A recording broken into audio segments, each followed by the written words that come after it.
Blessed be your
higher than the mountain when the Lord sanctified me, singing glory, glory, hallelujah, when the fire came down, when the fire came down, when the fire came down, singing glory, hallelujah, when the fire, when the Lord sanctified me.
Yes, Lord.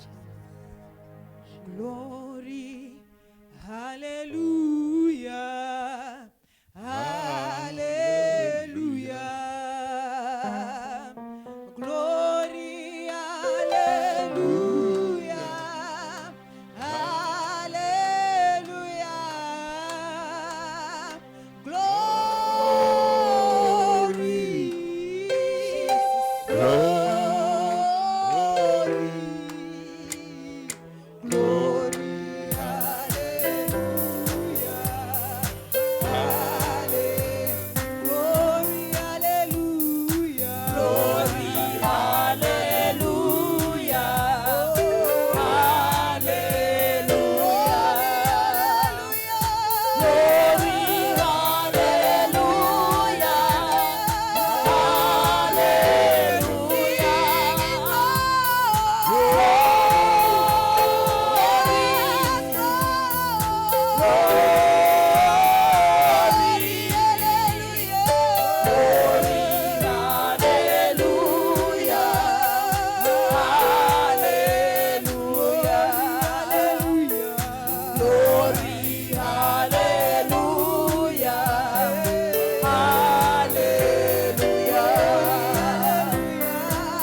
We worship you, Father.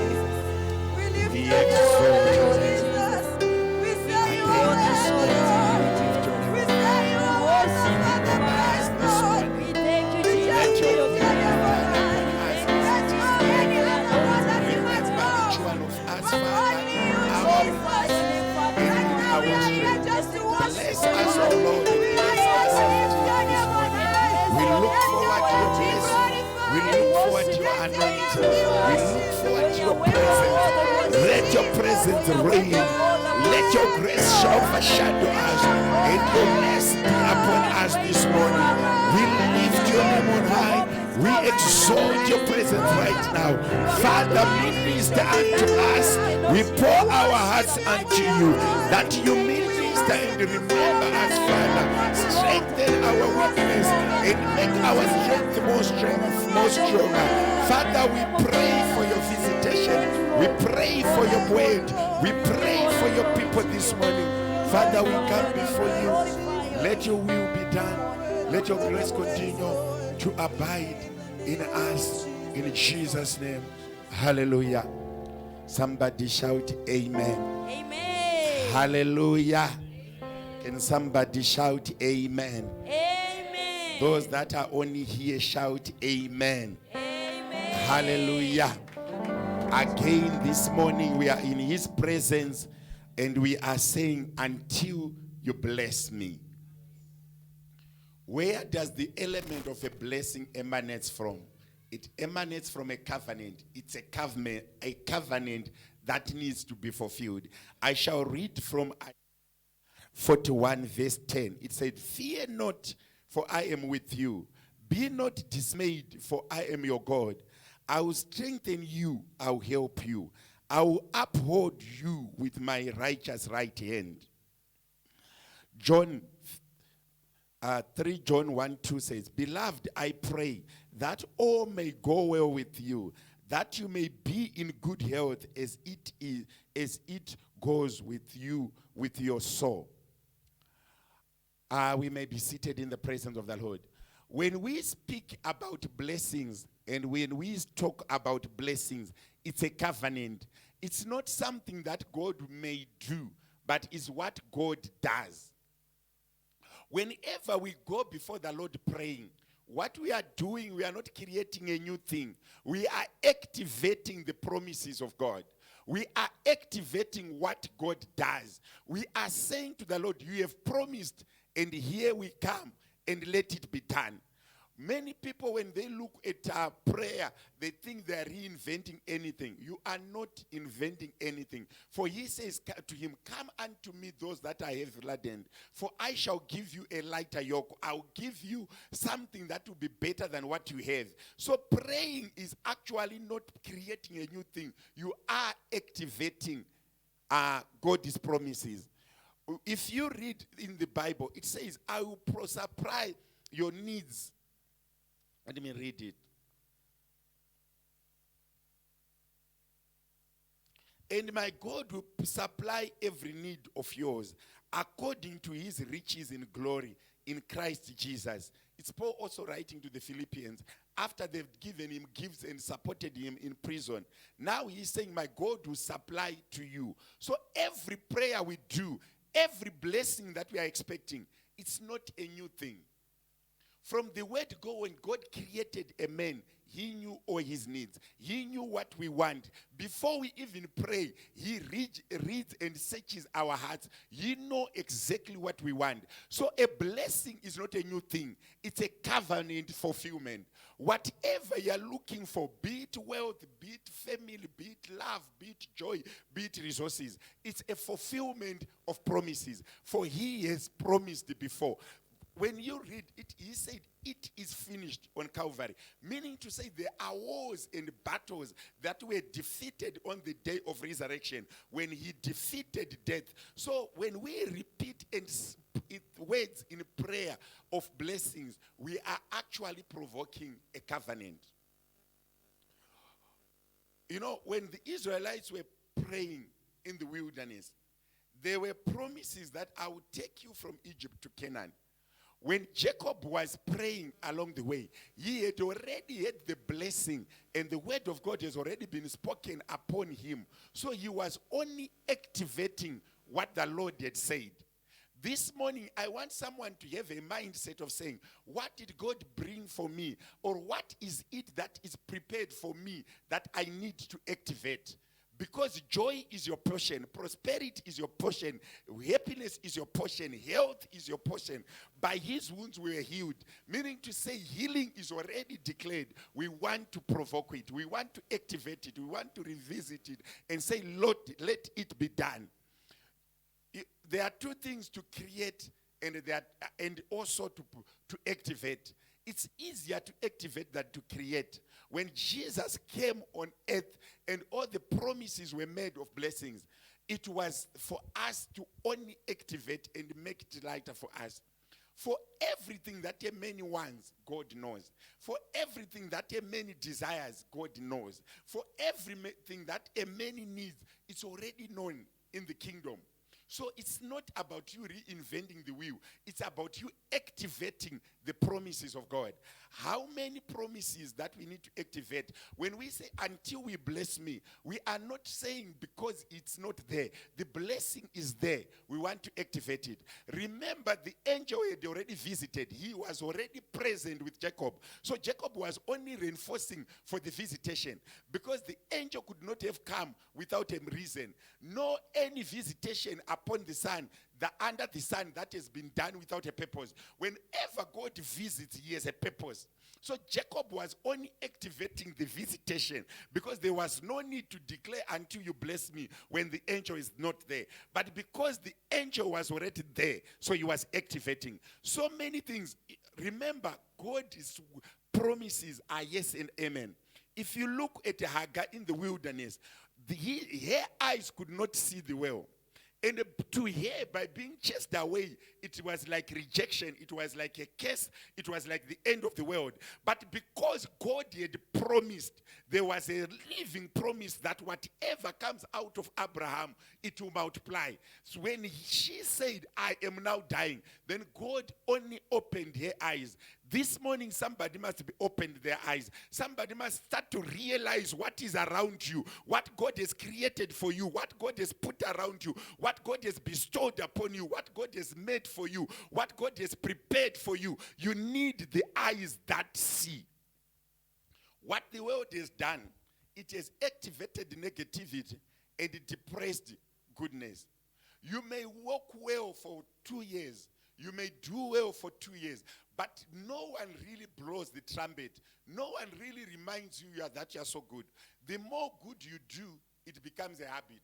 And people take it as normal. When you supply things to people, they think it's normal. There's no need for thank you. There's no need to say, you have done well to us. It becomes a habit. It becomes a norm. But when you stop or when you do something wrong, people have an attitude of magnifying negativity and compressing good things. So what am I saying to you this morning? I want you to go before the Lord and say, check my record. In my life, there's something good that I've done. Yes, there are errors, but there's something good surely that I've done. I want to provoke your blessings. For you said, you are going to answer my prayers. You are going to supply my needs. You are going to reach out to me in time of need. You are going to bless me in time of need. You are going to provide for my needs. There's someone who needs to know that a blessing is an answered prayer. When God promises us blessings, he is promising to answer our prayers. He is promising to listen to our prayers. He is promising to listen to our requests. He is promising to be with us when we need him. It's so many people, when they go in prayer, they count their errors. They don't count what they can do. And remember, there is no human being under the sun who has never erred. But God has been so merciful to humankind and to men that in their errors, he has blessed them. Starting from our father of faith, Abraham, in his era, God blessed him.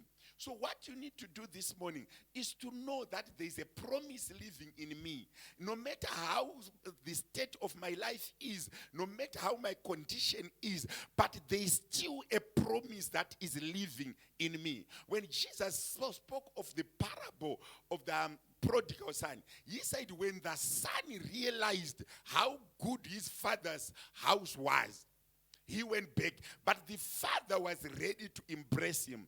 I'm saying to somebody this year, this morning, starting today, start to know that no matter what your situation is, you just need to turn your eyes and start to expect a blessing, and start to expect to be blessed, and start expecting to receive. Why? The moment we raise our faith and raise our expectation to the throne, he says, come to the throne of grace with confidence. Meaning to say, when I go to the throne of grace with confidence, the grace will transfer from the throne to me. There's someone who needs to realize that your life is not shattered. Your life is not closed. Your life does not end this way. But there is a merciful God who is going to remember you in your state. There is a blessing prepared for you in that condition. God still loves you. You just need to lift your eyes and say, Lord, here I am. I come to you as I am expecting to be blessed. We all qualify for a blessing, irregardless of our backgrounds, irregardless of our situation, irregardless of what we've done, good or wrong. The Lord is prepared to bless us. The Lord is ready to give us a blessing. The Lord is ready to listen to our prayers. Somebody must know, from this morning, in my state, in my condition, the Lord can bless me, and I am ready for a blessing. Somebody just need to be ready to ready themselves for a blessing. Somebody needs to prepare for a blessing. Somebody needs to mount that element of saying, I am a candidate of a blessing. Do not give up on yourself. Do not close the door for yourself. Do not close the door for your children by not believing that you can still be blessed. If you remember in the other sermon yesterday, I said suicide is an attitude of the mind that would have given up on the capabilities of God. Suicide is only committed by people who can't see tomorrow, that have preempted the power of God. But in whatever circumstance, in whatever situation, God remembers men, and it's his habit to visit men. David once even wrote and said, what is a man that you visit him, and the child of man that you remembers him? Meaning to say, in whatever circumstance, in your tears, in your bed situation, in your errors, when you cannot see anything good on you, the Lord is still ready to bless you. What is a blessing? A blessing is an answered prayer. To those that mourn and weep and seek his face, when God turns upon the face of the earth, he's looking for prayers. People who are sincerely saying, here I am ready for a blessing. Do not close your own door. Do not shut yourself out from a blessing. You are a candidate of a blessing. It's not prepared for your neighbor. It's not prepared for your sister. It's prepared for you. He went to the cross for each one of us. This morning, I need to let someone know, do not be dismayed. Do not be a weeping person. Do not always look down upon yourself. Do not always think it's over. It's not over until you are in the grave. Even in the grave he once visited. Go and ask Lazarus. It was not even over in the grave. Meaning to say, God has power to remember you. This morning, feel blessed. Feel that I can be remembered. Feel that in me, God can do wonders. In me, he can do something. Do you know what normally happens to people? I was meditating this morning, and I thought people are discouraged. People are heartbroken for the mistakes they've done. If you live a 5-year period without erring, people will never say anything.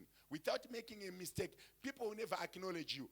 Wait one day when you make a mistake. People forget everything good that you've done. People forget whatever you have done. But God is not like a man. He remembers the good, whatever good that you have done. The Lord keeps a clear record of your works. And in time of need, he comes to you. And he will remember you. There's no any good work that you do that is not recorded in the kingdom of heaven. And in time of need, God will remember them. Do you know God had the passion to even remember Hagar the slave? And God remembered her. She was a slave. But God, in her slavery, God remembered her. There is no condition, there is no background, there is no title bestowed upon you that will stop the blessing of God. Even people call you by names, even people label you names, even if people give you names that cannot be repeated in public. But when it's your time for a blessing, God just overlooks everything and bless you. It is his habit to bless, especially those that have been labored, especially those that have been driven into the wilderness to die. God has a habit of following them in their wilderness and rescue them. No matter what type of wilderness or desert that you have, or where you have been driven by men, God has a habit of remembering his people. God loves people and he loves them dearly. He created them in his image, meaning to say whatever comes of God, it will never die. In grace, we will never die. In Christ, you will never be destroyed. There's no one who has capacity to destroy you. There's no one born out of a woman that can destroy you. As long as God is on our side, nothing shall hinder us to go to the next level. I want to remind someone this morning that through the power and the grace of Calvary, you can see tomorrow. No matter what is your situation today, tomorrow is a certainty. Not only a tomorrow, but tomorrow that is filled with joy, grace, and power. There is no one born out of a woman that heaven will ever forget or ignore. You are a candidate of a blessing. This morning, feel encouraged. Feel encouraged that I can be blessed. I can be remembered. I can be used of God. Remember, when people see us, they don't see what heaven see. There is that power of life in you. There is that thing that God has bestowed in you that no man can destroy, because he is God. He protects his own. He guides his own. He looks after his own. He remembers his own. I want to know you that he promised you, do not be dismayed. Do not be discouraged. I am with you. In time of need, the Holy Spirit is for you. In time of need, the Holy Spirit will remember you. There is no one amongst us that the Holy Spirit will ignore. Sometimes, even when you cannot pray, there are days that will come like that, when you don't have power to pray.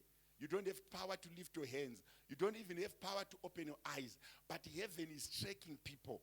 As long as you are a believer, the Spirit of the Lord is hovering and is within you to protect you, to bless you, and to remember you. The door is never closed. There's no sin big enough that when you come to him, he will ignore you. For he says, come, let's reason together. Meaning to say the door is open to reason with him. If you read Isaiah 1:18, it says, come, let's reason. Meaning to say there is no any particular day that heaven is shut for us. I just want you to stand up wherever you are. I want you to pray. I want you to meditate and say, God, this year I'm a candidate of a blessing. I want my prayers to be answered. Answer my prayers. I'm provoking the promises. I'm looking forward and saying, whatever covenant that you've done upon men that is not fulfilled in my life, let it come to existence. Go before the Lord and pray. Father, we thank you because you are our Father. We come before you because we depend upon you. We depend upon the power from the Calvary, that whatever we go through, we'll find an answer, or we'll pass through your grace. Remember us, Father. Bless us. Remember our children. In our weaknesses, Father, we pray that you may nullify our weakness and remember us in the time of need. I pray that you remember our weaknesses.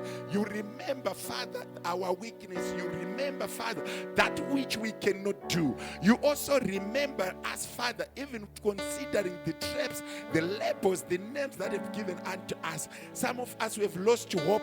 Some of us, we are feeling tired. Some of us, we feel the journey is too long for us. But I pray that we self-encourage ourselves. May the Holy Spirit help us to encourage ourselves within us, that we may hear from you, we may be revived by you, that we may be blessed this morning, that we may receive the blessing, the power power to live, the grace to live, the grace to face tomorrow with boldness. As we approach your throne of grace with confidence, knowing that all our prayers and supplications are answered by you. Father, we pray that you remember us this morning. You bless us this morning. You anoint us with power to face tomorrow, with power to understand and to reason, that we may receive the goodness of thee and the mercy of thee, that we may receive that which you have preserved for those that love you and those that come unto you. Father, we pray for your blessing. Remember our young ones, remember our children, remember our families, remember our workplaces, remember our mind, that we may be blessed and be remembered, that we may hear from you, that we may receive from you, that we may have that authority to live in our days and conquer the devil and prevail against each and every spirit that fights against us. Father, we worship you, we exalt you, we glorify your name. In Jesus' name, Father, we worship you. Thank you, Jesus. Grace be unto you. I pray that this week you feel encouraged, you feel blessed, and you make yourself available for a blessing. Just be ready to receive and say, here I am, I receive. God bless you and continue to do so from today going onwards. In Jesus' name, amen.